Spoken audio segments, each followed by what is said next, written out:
Fala, seus aleluiados, sejam bem-vindos.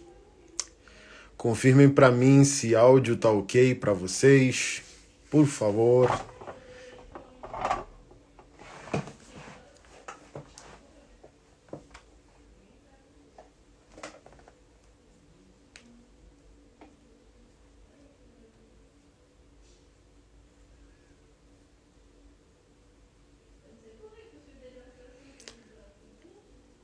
Áudio ok, tudo ok. Tá bom. Pessoal, decidi fazer essa live aqui como uma resposta a um posicionamento que alguns pastores tomaram sobre uma postagem que eu fiz ontem, ou antes de ontem, né? Sobre família. Inclusive usei a foto da minha própria família como um selo, né? Daquilo que eu estava falando, por julgar ser tão importante para mim, né? Como eu sempre digo, o ápice da minha interpretação bíblica teológica não me leva a pensar numa igreja cheia, né? Numa igreja lotada, mas em famílias transformadas. Para mim, o ápice de um avivamento, não no conceito neopentecostal de avivamento, mas quando o coração e a mente humana absorvem, né, o evangelho, o ápice desse avivamento é a transformação da vida e da família. Para mim, avivamento não é aquilo que meramente acontece em um culto, mas é principalmente aquilo que acontece fora dele. Para mim, como pastor e teólogo, o verdadeiro culto cristão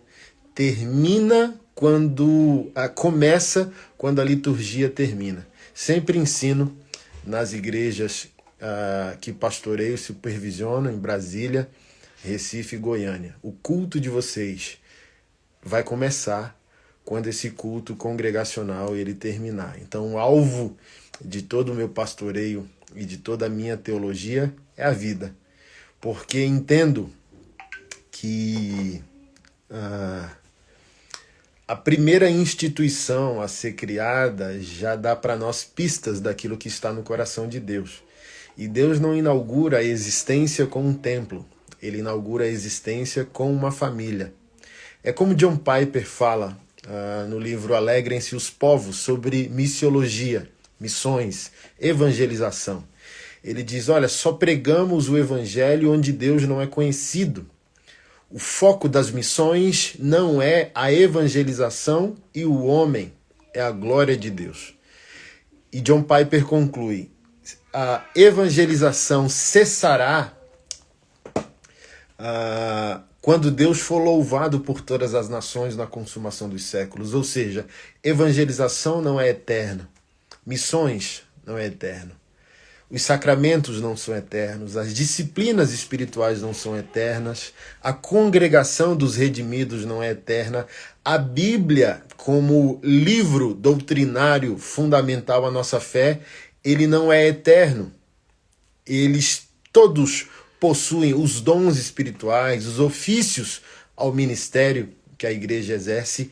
Tudo isso tem uma finalidade de redimir o homem agora, imediatamente, para a glória de Deus. E concluiu, bíblica e teologicamente, que a intenção de todas as ferramentas que Deus nos disponibilizou é para nos devolver a possibilidade de adorarmos a Deus como Adão adorava. O primeiro mecanismo litúrgico de adoração a Deus que nós vemos é depois da queda, é com Caim e Abel. Eles foram adorar a Deus, mas não há relato cronológico bíblico de que Adão, o pai de Caim e Abel, adorou a Deus.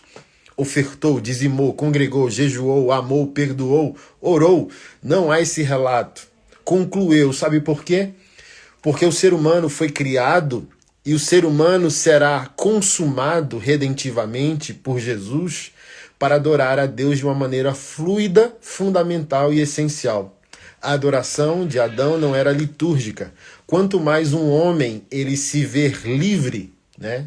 Quando eu digo homem, eu digo gênero humano, livre na obra redentiva de Jesus, mas ele consegue adorar a Deus sem tempo, sem cálculo, sem métrica, sem análise, sem supervisão, porque a sua santificação vai devolvendo para ele o que eu chamo de download espiritual.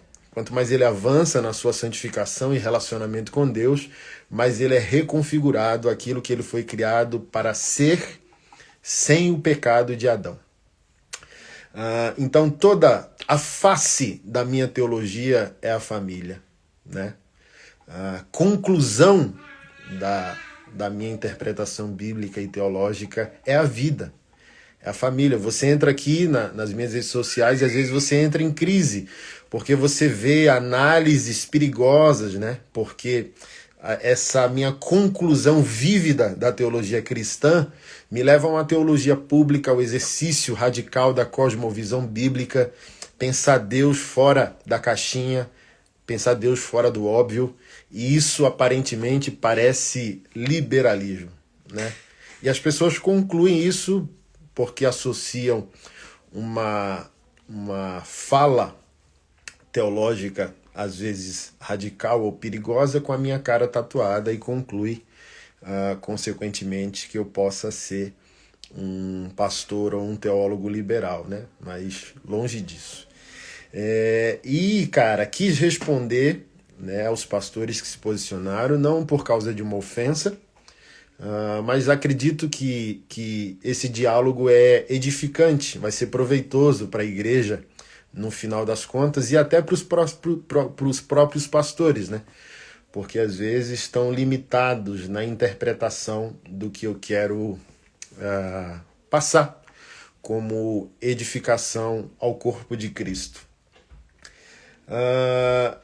E fiz uma postagem que ainda está no meu feed aí. Gente, abrindo esse parêntese aqui, todo mundo perguntando o que são os selos, né? Tem um coraçãozinho aí que são os selos, uma função que o Instagram disponibilizou. Aí quando você compra um selo, você dá um apoio financeiro aos meus projetos. Então eu lidero 33 projetos sociais. Você compra um selo, aí tem valores desse selo, e vai pingando aqui 50 centavos de dólar de um dólar de outro e tal, e vai fazendo um montante aí. Um dia eu saco e invisto aqui em missões, tá bom? Então esses selinhos são maneiras de você apoiar financeiramente os projetos. Mas vamos lá. Eu fiz uma reflexão sobre faltar o culto. Faltar o culto. E o pastor Rodrigo Mocelin e o pastor Rafael César e hoje o pastor Anderson Lopes se posicionaram nas redes sociais, né? Alguns me chamando de moderninho, outros me chamando de liberal. Eu me posicionei, chamei alguns deles para conversar no privado, outros eu provoquei, bíblica e teologicamente, dizendo que eles iriam, depois das 13 horas, não tive tempo às 13 horas, eles iriam se arrepender desse posicionamento injusto, principalmente por me chamar de liberal. Eu brinquei dizendo, cara, me chama de feio, ó o shape, pode me chamar de feio, não é ofensa nenhuma. Pode dizer que eu matei a minha mãe, que é uma mentira descabida. Agora, me chamar de liberal, aí, cara, é muita má fé. Então, não chame a especificidade do meu ministério, que é a teologia pública, que é a cosmovisão bíblica, que é o desafio teológico para a igreja pensar fora do óbvio, né? Que culto Deus quer de nós quando o nosso culto comunitário acaba?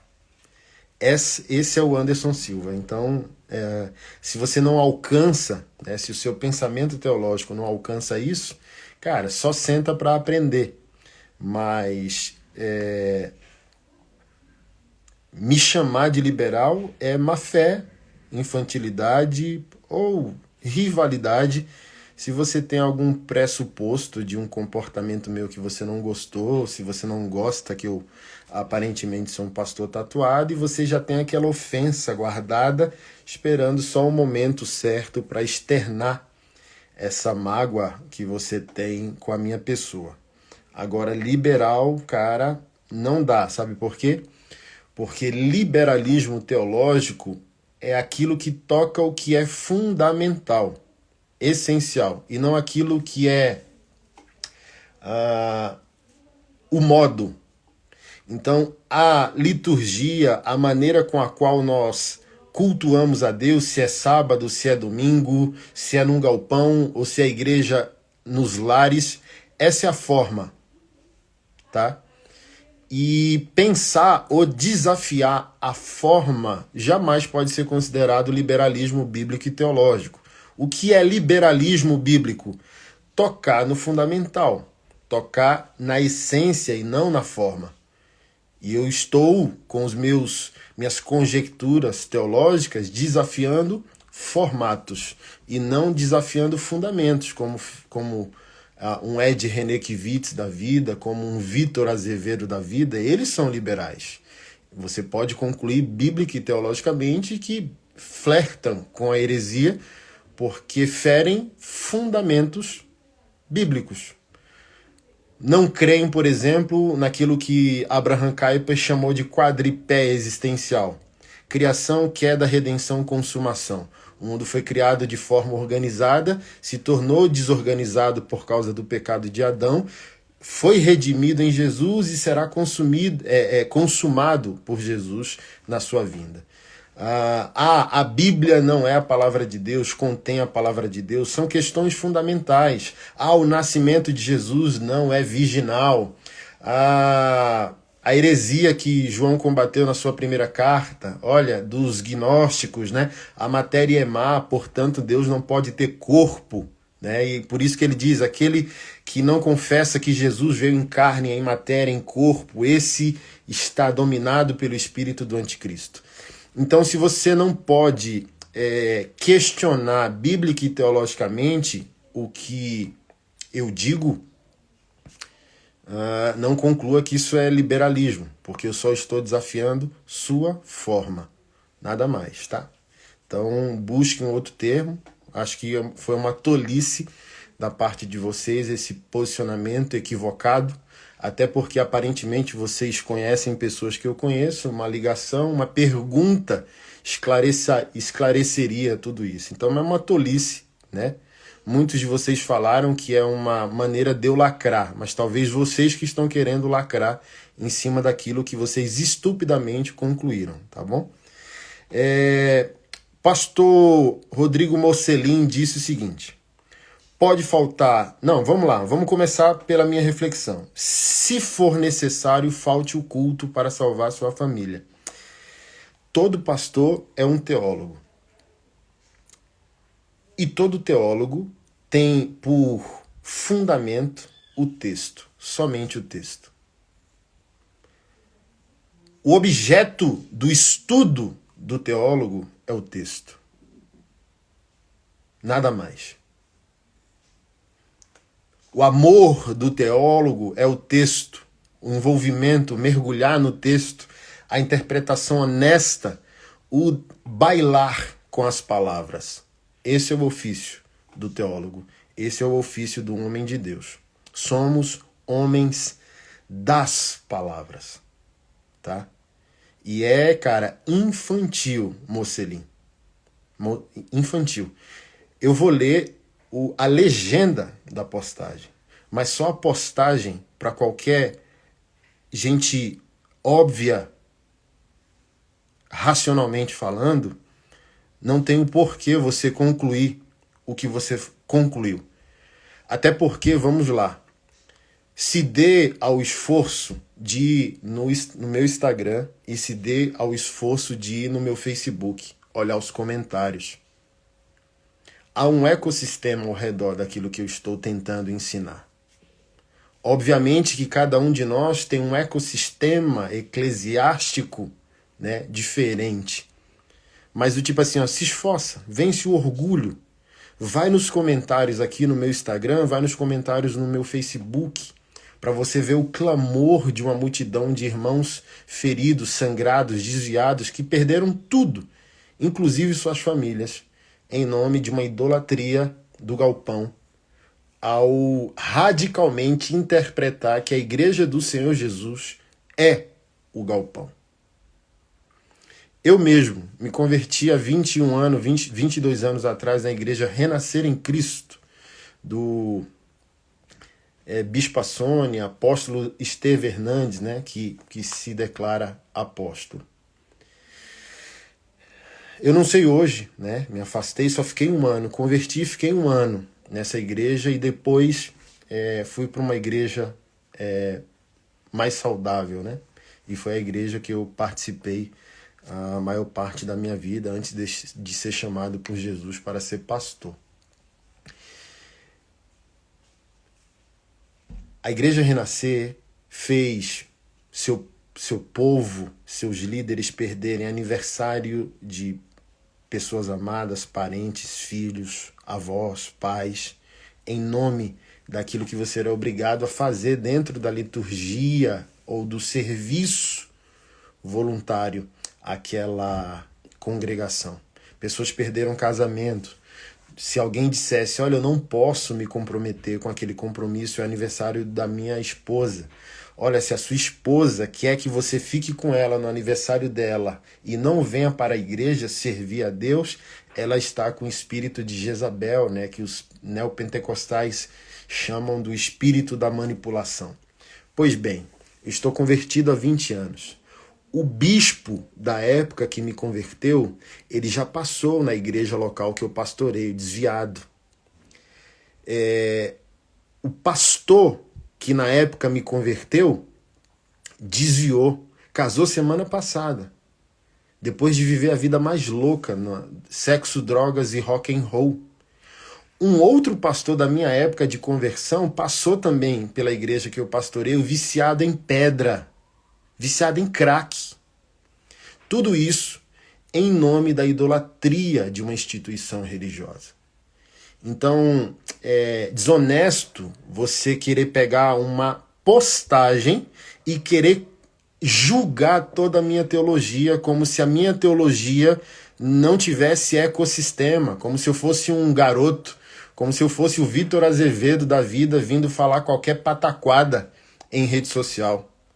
Como se eu não fosse pastor, como se eu não fosse bispo supervisor de outras congregações, como se eu não fosse pastor de pastores, como se eu não tivesse esposa, como se eu não fosse casado, como se eu não fosse pai de 4 filhos, como se eu não fosse diretor de um seminário reformado de teologia.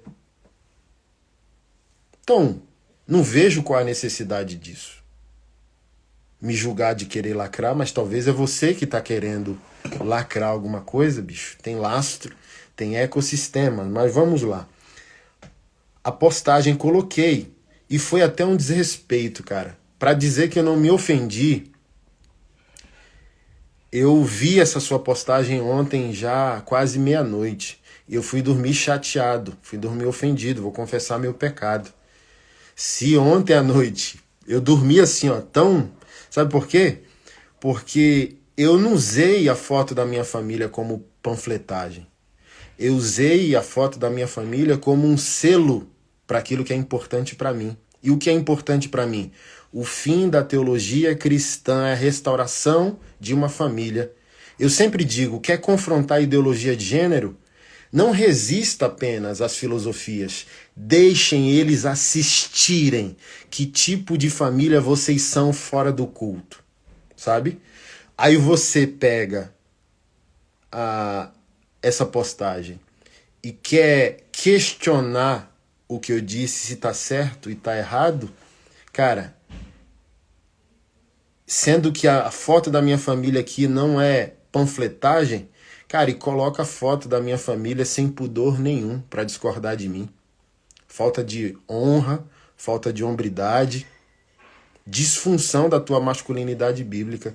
Porque se eu fosse discordar de ti numa postagem que tu usasse a foto da tua família, eu não ia colocar a foto da tua família.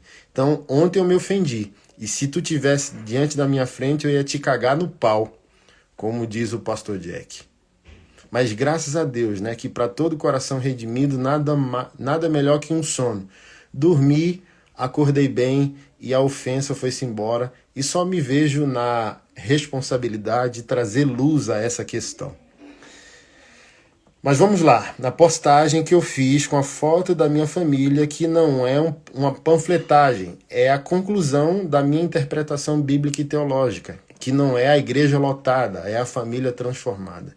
Então não fiz isso para lacrar e nem fiz isso para você concordar. Eu fiz isso para quem julga ser importante ouvir o que eu tenho a dizer e está sofrendo a dor que eu quero resolver.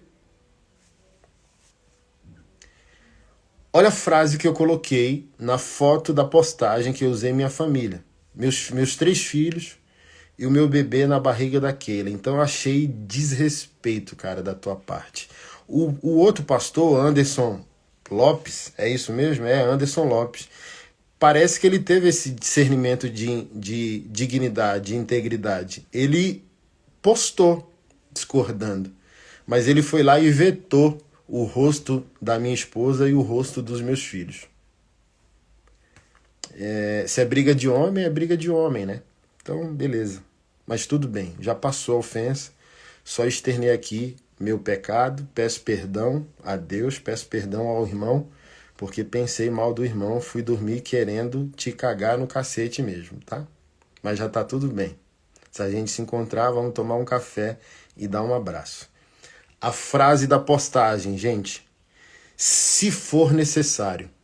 Acabou, Mocelim, acabou o problema. Não sei por que você criou um problema. Se for necessário. Falte o culto para salvar sua família.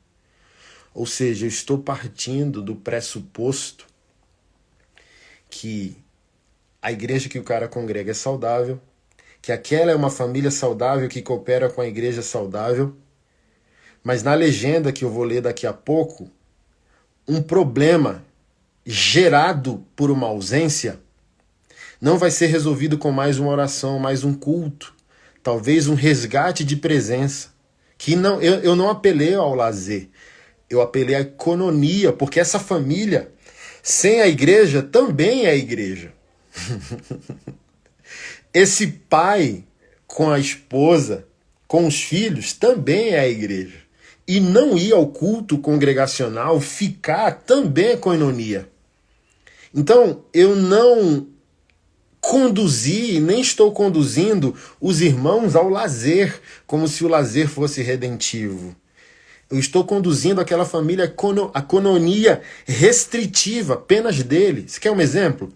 Domingo, eu, pastor, não fui no culto da igreja que eu pastoreio. Sabe por quê? Porque tinha 4 meses que eu não tinha comunhão com a minha mãe. Sou um cara mais fechado, correria, 33 projetos sociais que eu lidero, minha esposa, meus filhos, pastoreio, boleto para lá, boleto para cá, por aí vai. 4 meses sem ver minha mãe. Nossa, minha mãe tá chateada. Você acha que a chateação da minha mãe vai ser resolvida se eu for pro culto orar?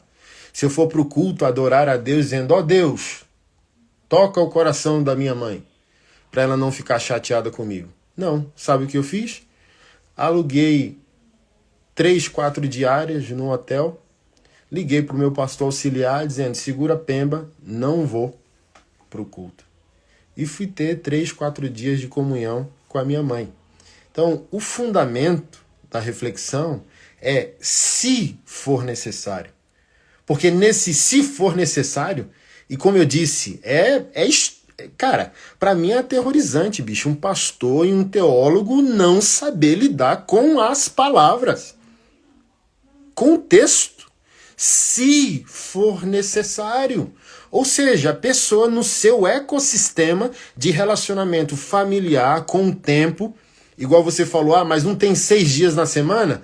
Mas se não tem tempo nos 6 dias da semana, se o cara trabalha até altas horas da tarde, se o cara sai do trabalho e vai para a faculdade, se for necessário, ou seja, cada um de nós vai julgar dentro daquilo que vive na relação com o trabalho, com os estudos e com a igreja.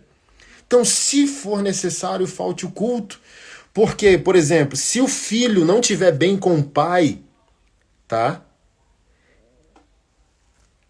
Talvez a relação não vai ser resolvida com oração, cara.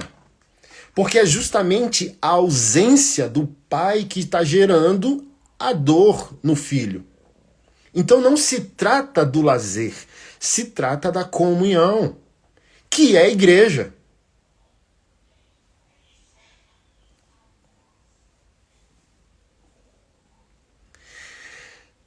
Aí o pastor falou o seguinte: pode faltar ao trabalho, ao lazer, à academia, ao clube, desligar a TV e o celular. Há 6 dias para se reunir com a família, mas o pastor escolhe bem o culto para ficar em casa com a família. É brincadeira. Ouvi de um pastor que o trabalho dele não é relevante. Não há melhor maneira de salvar a família do que no culto. Tudo começa no culto, onde aprendemos a como ser família. Por isso Josué disse: eu e minha casa serviremos ao Senhor. Vamos lá. Uma sucessão de equívocos desastrosos do pastor Rodrigo aqui. O primeiro dele foi, como teólogo, não saber lidar com as letras, com as palavras, com o contexto, né? Já pontuei isso aqui. O segundo ele diz: é brincadeira ouvir de um pastor que o trabalho dele não é relevante. Não se trata disso. O meu trabalho é tão relevante, eu creio tanto no meu trabalho, que eu não me preocuparei se um discípulo, um líder ou um pastor meu não for no culto. Porque eu sei que o meu ensino é tão emancipatório que eu não sou babysitter. Eu sou um pregador, pastor, teólogo, emancipador. Quanto mais eu querer o controle regulatório do culto do povo que eu lidero, talvez mais infantil e dominador é a minha teologia. Eu ensino para emancipar e não para controlar.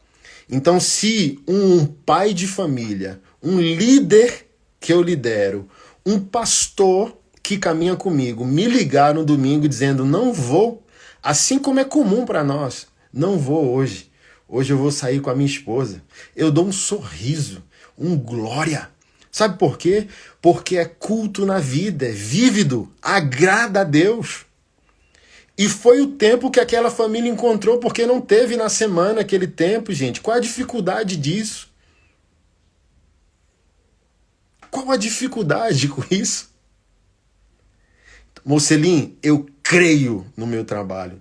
Tanto que eu não preciso colocar coleira no meu povo, no povo que eu lidero.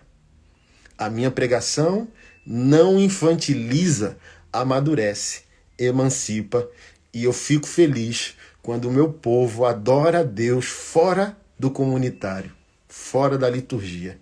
Eu quero o meu povo nos lares, nas festas familiares. Eu quero o povo que eu lidero de frente à TV no domingo, no colchão, com a coca, a pizza e a pipoca com seus filhos.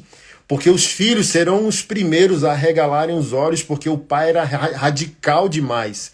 Radical de querer impor Jesus de goela abaixo. E o dia importante, que é o dia do culto, aquele filho dizendo, ele pode não dizer, mas ele vai concluir: caramba, hoje é um dia importante para o meu pai, para a minha mãe, mas o meu pai e a minha mãe julgou que hoje o dia importante deles é meu. Por favor, gente. Só um líder estúpido para discordar de um negócio desse, para demonizar um negócio desse. Porque assim, vamos lá. Eu prefiro que você pegue meu ensino e tente de maneira didática fazer o que eu ensinei. Coloca o colchão, liga a TV, pede a pizza e a Coca-Cola. Eu prefiro que você faça isso como uma tentativa missionária de alcançar o coração dos seus amados de uma maneira que o culto não vai alcançar, do que vocês virem para o culto com a cara amarrada, achando que o culto vai resolver o que vocês não conseguem resolver. Porque, vamos lá, gente, aqui a gente está partindo de um ponto onde a família tem que escolher um dia na semana para isso. Mas tem gente idólatra de galpão, de ministério, de pastor e de igreja. Tem gente socado, enfurnado dentro de igreja. Gente, se eu tenho uma pessoa dedicada exclusivamente a Deus na igreja, que tempo sobra para essa pessoa praticar o que eu mesmo ensino? Pelo amor de Deus, gente. Pastores, por favor. Se eu quero o povo dedicado a Deus e eu acho que o povo dedicado a Deus é o povo dedicado à igreja, que tempo sobra para esse povo praticar o que eu ensino sobre o resgate da família? Por favor. Então eu creio sim, Mocelin, que o meu trabalho é relevante. Por isso não me ofende. Nem eu faltar o culto, nem o povo que eu lidero faltar o culto, porque nós iremos fazer ele de uma outra maneira, num outro lugar. Porque não está escrito na Bíblia que Deus quer restritivamente ser adorado num galpão. Eu vou chegar lá daqui a pouco. Por isso eu disse que daria uma aula que talvez vocês faltaram no seminário. Isso é absurdo. Ok? Absurdo. Vamos lá.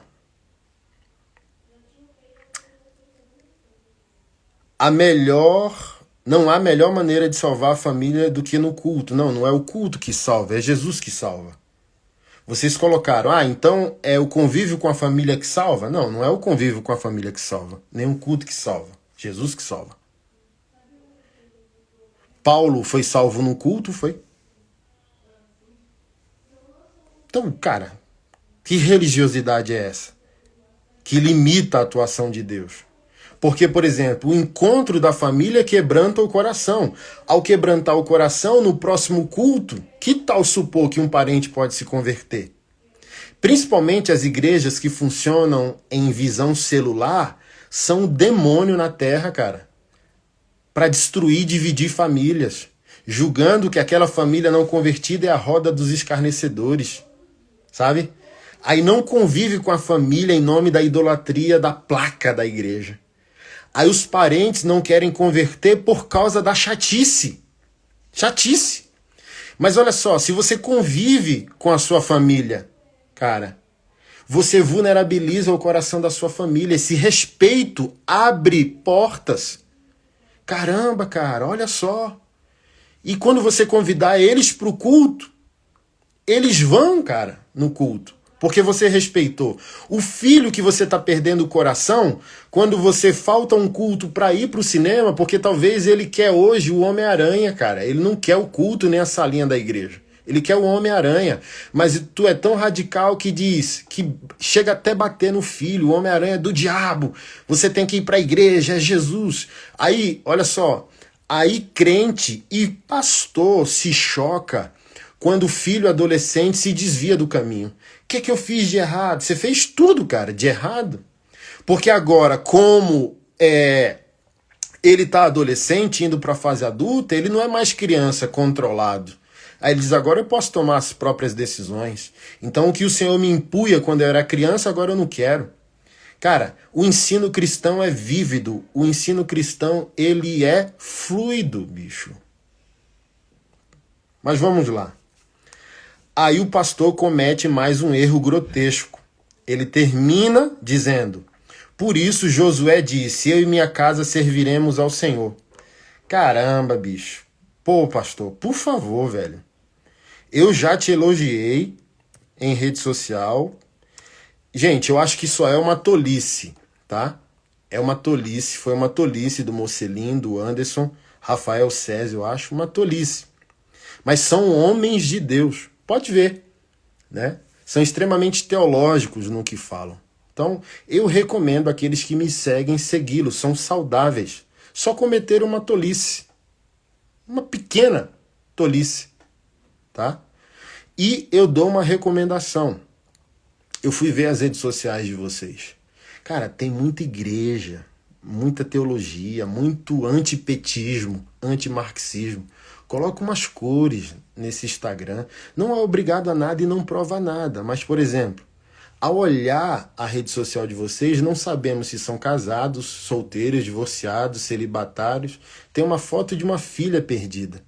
Cara, mostra o fim da teologia de vocês. É bom. Vocês são caras tops teologicamente, mas bota um pouco de vida nisso aí, senão vocês ficam aqueles calvinistas chatão, velho. Isso é ruim pra caramba também.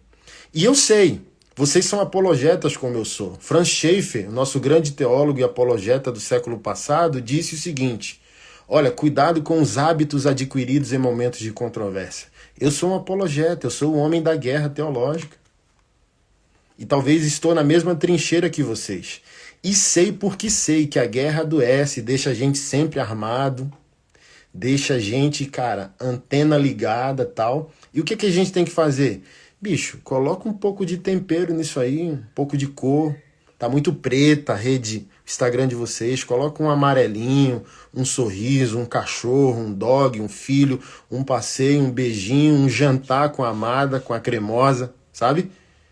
Porque assim, ó, sei lá, é uma dica. Mas, cara, olha só, Israel não era a igreja. Para começar, assim, ó, cara, tu quis estabelecer um negócio, que doideira. Israel não era a igreja. Nem sempre toda a realidade de Israel ela foi litúrgica como o templo, né? Houve o tempo das tendas, onde a presença de Deus se movimentava entre o povo. O povo montava a tenda, estava a tenda do Senhor. O povo desmontava a tenda, ia com a tenda, com a arca. Por favor, Mocelim, você é teólogo, bicho. Pelo amor de Deus. Querer discordar do que eu falei usando Josué, capítulo 24, eu e minha casa serviremos ao Senhor, sendo que o contexto não fala de congregação, pelo amor do Senhor. Não fala de galpão, não fala, cara, de liturgia.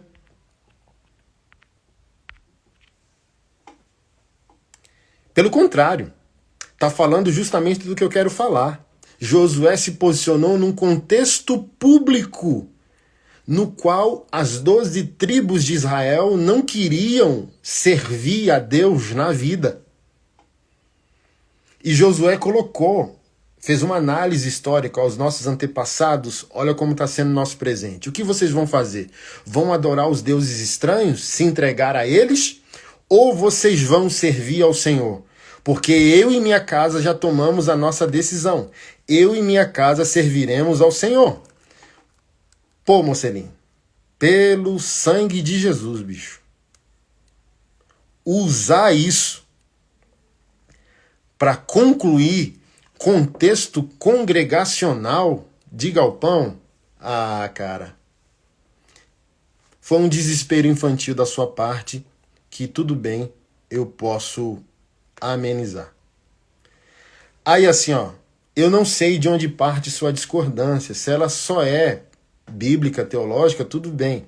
Mas olha só, ele conclui dizendo, pastores moderninhos que consertam o farisaísmo com o liberalismo.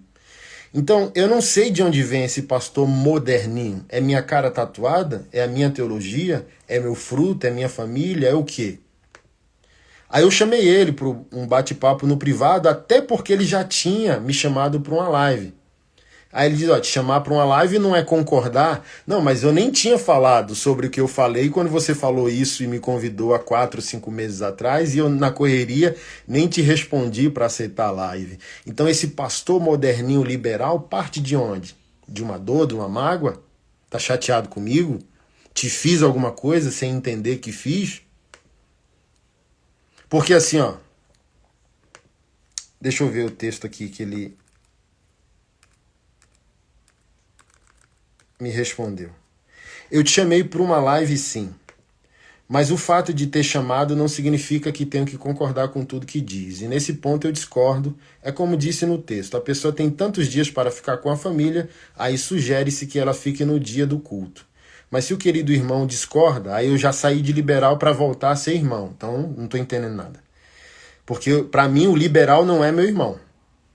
Mas se o querido irmão discorda, faz parte. O liberalismo teológico é a crença de que a Bíblia tem erros. E eu sei que o irmão não é liberal nesse sentido, de acreditar que a Bíblia não é a palavra de Deus, mas contém a palavra de Deus. Acredito que é um flerte com o liberalismo ao negar o mandamento claro de congregar. Não há idolatria de galpão, há o mandamento de congregar. Que doideira, né? Porque olha só, Israel não é a igreja. E ele usou o texto de Israel para fundamentar o pensamento. A igreja cristã, né, inaugurada no Novo Testamento, ela também não tinha galpão e nem templo. O templo era do judaísmo. A igreja cristã primitiva, relatada em Atos, ela não tinha galpão. Franz Schaeffer, no apanhado Igreja do século XXI, cataloga a possibilidade de existências de mini galpões no contexto de Atos dos Apóstolos, quando algumas famílias vizinhas se convertiam, elas quebravam as paredes interiores e formavam um tipo de sala grande ou de galpão. Mas a igreja nunca teve galpão. A igreja nunca foi um lugar. Hoje, se a gente perguntar onde fica a igreja, aí a gente vai apontar. Mas em Atos dos Apóstolos, se a gente perguntasse onde é a igreja, ninguém saberia, porque a igreja não era um lugar, a igreja era um povo. A igreja era um procedimento, um comportamento, era um comprometimento com um cabeça que lidera um organismo, que distribui esse organismo em todas as esferas da sociedade. Então, cara, dizer que o que eu disse é um ataque ao mandamento de congregar, como você está chegando a essa conclusão? O que você conhece de mim, cara, para chegar a essa conclusão?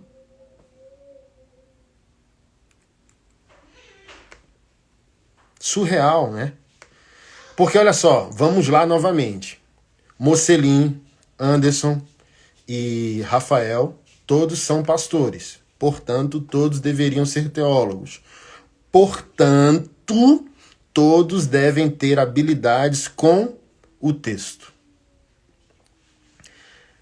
A legenda da minha postagem é: a idolatria do galpão destrói famílias. Mais uma vez, vocês ferram com a interpretação de texto. E vocês são teólogos. Pelo amor de Deus. A idolatria do galpão destrói famílias. Por favor, gente. A idolatria do galpão. Eu não estou dizendo o congregar destrói famílias, o ir para a igreja destrói família, o ser pastoreado destrói família, o ser discipulado destrói família, falta o culto, não vai para a igreja porque a igreja está destruindo famílias. Pelo amor de Deus, a idolatria do galpão destrói família. É o título da reflexão. Ou seja, idolatria é toda relação disfuncional que a gente tem com algo. A relação daquela pessoa com aquela situação é disfuncional, portanto é idolatria. Sou pastor, começo a reflexão. Mas entendo que a principal experiência espiritual de um cristão é seu lar. Justamente por causa disso, Deus inaugura a existência humana com uma família e termina com a família. Ele começa o mundo com a nossa família e termina o mundo com a família dele, obviamente a igreja. Não como instituição e nem como galpão congregacional, mas como um povo redimido. Sou pastor, mas entendo que a principal experiência espiritual de um cristão é seu lar. Abre aspas. Eu ensino o povo que eu lidero o seguinte: se um dia chegar no Brasil a perseguição para impedir o culto coletivo, sua casa é igreja, é dentro desse contexto meus amigos pastores. Eu não sou liberal, eu não estou atacando o mandamento da congregação. Eu estou levando uma didática para o povo entender o que disse o N. Gruden em seu livro Famílias Fortes, Igrejas Fortes. A igreja só vai ser forte a partir das suas famílias. Quem são os desigrejados? Os desigrejados foram os maiores ativistas da igreja nas últimas décadas. E eles perderam tudo: dinheiro, tempo, vigor, foco e família. E hoje lidam com a dor. Obviamente que eu não estou passando pano e nem amenizando a responsabilidade que o desigrejado tem de achar, é obrigação dele achar uma igreja perto da Bíblia na cidade dele. E não uma igreja perto da sua conveniência, como diz Paul Washer. Mas parte significativa dos desigrejados são os enlutados da falsa forma e a forma idólatra de fazer igreja, que é a maneira escrava.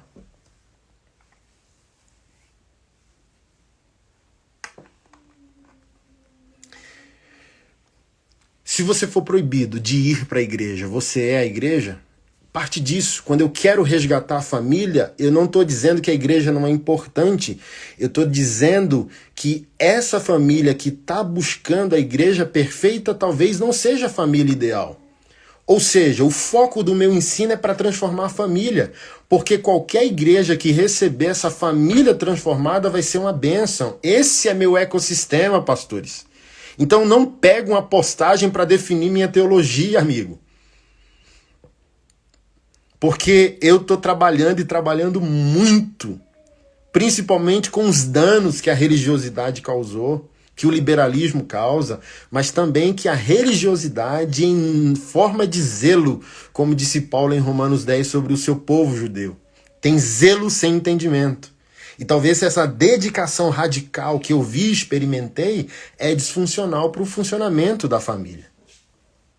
Sou pastor, mas entendo que a principal experiência espiritual de um cristão é seu lar. A igreja não é o plano A de Deus. A igreja existe por causa do plano A. Deus inaugurou a criação do mundo com um templo ou com uma família. No contexto da igreja primitiva, a igreja estava num galpão ou em um lar. Então, Deus criou a igreja? Sim, mas criou ela depois de criar a família, ou seja, posso concluir, sem cometer um erro teológico, que no cronograma de prioridade, a religião evangélica ou o cristianismo ou a igreja, ela existe para redimir o que primeiramente foi perdido. O que foi perdido? A família e a sua relação com o seu Criador. Ou seja, a igreja não é eterna. Eterno é o fruto que a igreja produz em nós e, consequentemente, em nós como família. Penso eu, continua a reflexão, não adianta mais um culto e mais uma oração para um problema que existe pela ausência. Gente, olha só, texto, teólogos, texto. Pressuposto, se existe um problema, esse problema existe por causa da ausência do pai, da ausência da mãe, da ausência do filho, da ausência do parente. Olha, se o problema foi gerado porque você não está visitando sua mãe há 4 meses, como eu dei o meu exemplo aqui, a solução não é orar e ir ao culto. A solução é investir tempo com a minha mãe. E eu, no meu exemplo, trabalhando, cara, muito como eu tô, eu não vou ter tempo durante a semana para ter um tempo com a minha mãe. Por isso que eu falei, faltei o culto domingo. Era necessário. Porque o meu problema com a minha mãe existe pela ausência. E não por uma intervenção do mal. E eu vou ter que orar e buscar Deus para resolver. Não. É só presença. Só sentar com a véia, tirar uma foto, tomar água de coco, comer um salmão, comer uma pizza, comer um sushi. Problema resolvido. Volto pro culto. Quando eu bater o fio nela dizendo, minha véia, vamos pro culto, o coração dela tá disponível, vulnerável, fácil. Claro, meu filho, vamos. Mas se ainda tivesse ferida por causa dos 4 meses, é nesse contexto. É nesse contexto que eu tô falando. Existem vezes, não é todas as vezes, existem vezes. E isso não é o mesmo que todas as vezes. Isso não é o mesmo que uma apologia contra a igreja e contra o culto. Existem vezes que é melhor, que o melhor culto é não ir ao culto. Existem vezes. Por favor, honestidade textual. Continua o texto. Puxe o colchão para a sala, peça uma pizza, deite seus amados, ponha um filme. Vai ter conexões que eu posso fazer no sofá da minha casa com o meu filho, que eu não vou conseguir fazer no culto, gente. Oh, meu povo. Porque no culto eu vou para um lugar, ele vai para a salinha. Gente, por favor, gente. Vamos se esforçar intelectualmente só um pouquinho. Se vocês tivessem o que falar sobre mim biblicamente, gente, ó, o pastor Anderson, cara, ele é equivocado teologicamente, ele já deu umas 10 falhadas aí teologicamente, umas 10 heresias a gente já tem dele. Tudo bem, gente. Mas vocês não têm nada para falar de mim bíblica e teologicamente. Tem para falar da minha cara feia, da minha barba, das minhas tatuagens, dos pastores aí que eu confrontava por causa dos abusos sexuais e perdi sim o tom da minha voz. Falei mais alto do que eu deveria, obviamente, que eu tive que gritar porque ninguém quer dialogar. Você pode ter um monte de coisa. Que eu relativizo as Sagradas Escrituras, pelo amor de Deus, bicho. Por favor. Continua a reflexão. Acredite em mim. Sua família não está abaixo da obra de Deus. Na verdade, vírgula, sua família é um dos motivos da obra de Deus. Não permita que a religiosidade furte seus abraços. Esporadicamente, de vez em quando, é o que significa esporadicamente. Não é toda vez, não é toda semana e todo domingo. Esporadicamente, falte a um culto dominical para que você celebre um culto familiar sem a necessidade de espiritualismos. Jesus é a palavra, gente. Jesus é o verbo, Jesus é a teologia. Cara, quando você vê um cara chatão, velho, quando eu digo culto familiar sem espiritualismos, eu estou dizendo que qualquer vínculo de amor com uma família é um ato redentivo, cara.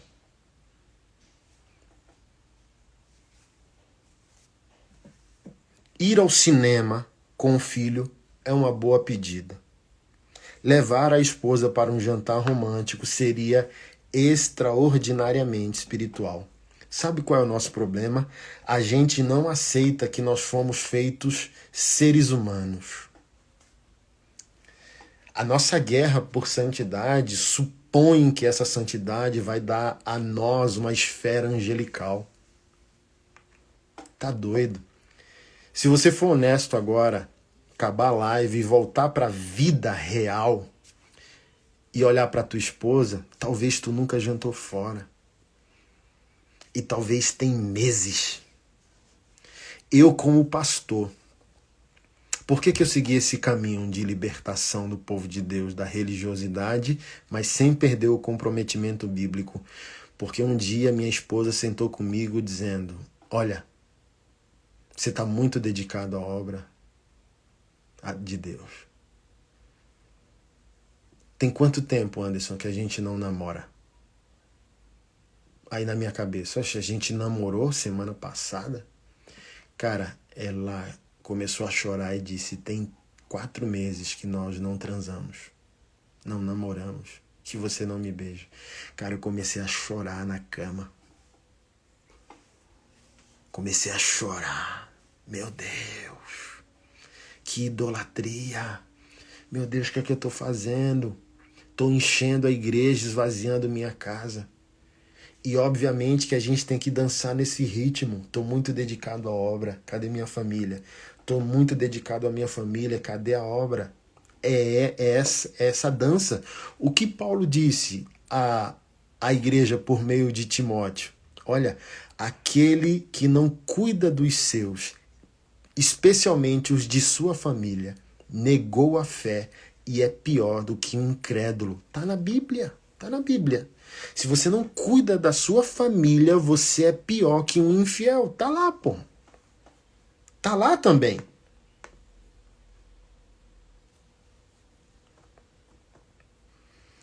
Então, saindo do pastor Mocelin, que me chamou de moderninho e liberal, e eu não sei Não sei o que está no coração dele quando ele se expressa dessa maneira.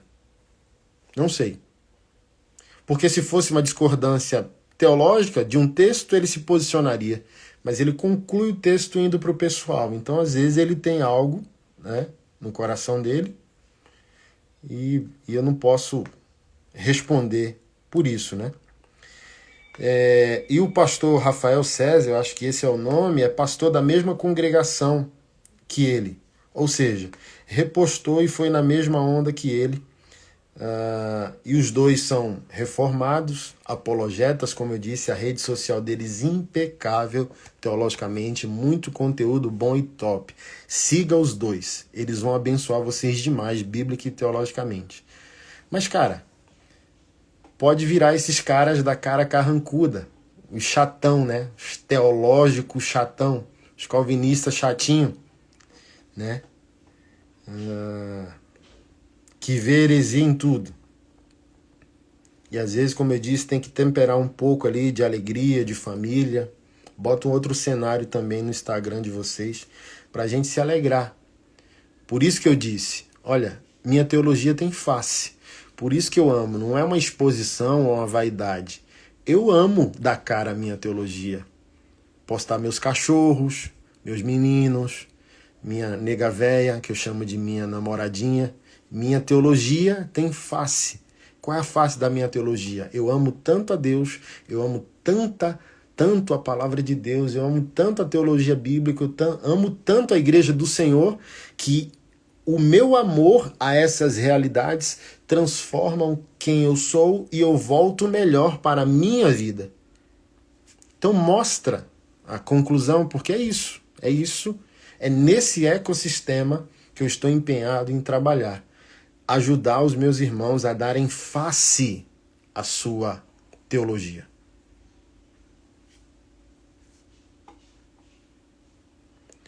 Aí o Anderson Lopes pegou garupa hoje, né, que é outro pastor, e ele também